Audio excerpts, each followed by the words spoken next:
Hello everyone. Today we're going to investigate how nature helps us to find our genius selves. But first, I want you to do me a favor. I want you to watch this video, and when it's finished, I want you to put on headphones at a later date if you don't have time right now.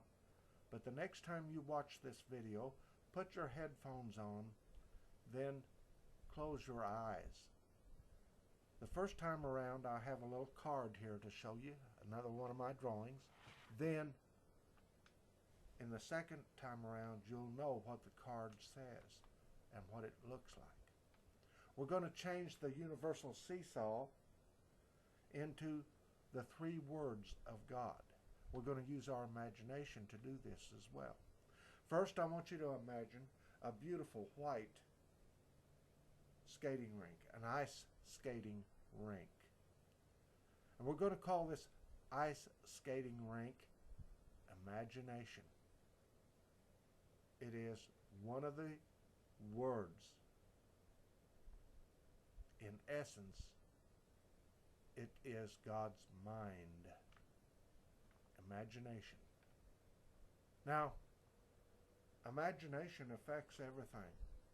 It affects our lives entirely. If I were to hold a lemon in my hand here and cut it up, now give you a wedge here on the video. See a wedge of lemon here. Smell of it. Now touch it with your tongue. Taste that wedge of cool, wet lemon. You'll notice that your tongue begins to salivate. Your mouth begins to salivate as though you actually experience the lemon.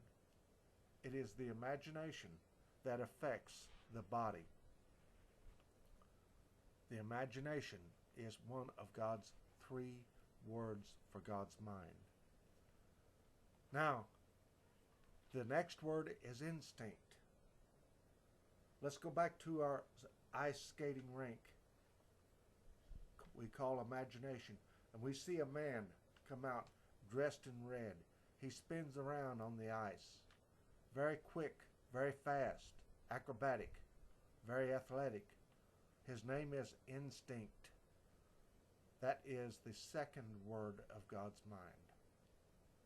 The third word for God's mind, I want you to see a beautiful woman on the other side of the skating rink. She's dressed in blue. Her name is Miss Inspiration. Now, back when you were instinct, purely instinct in the jungle, you took everything you wanted. You didn't ask for anything. You didn't go around saying, "May I please have a bite of that apple?" If you wanted that apple from someone else, you took it. You jerked it away, and the fight was on if that other person didn't want you to have it. That's when you were purely instinct, and that was unbalanced because you didn't know the inspiration of being a balanced human. A balanced human can balance between the blue inspiration and the red instinct. And this creates a rhythm of activity. This is the oneness manifested into balanced rhythm between inspiration and instinct. Now, after this, I'm going to do a third video today. That third video will explain instinct and its relationship to inspiration.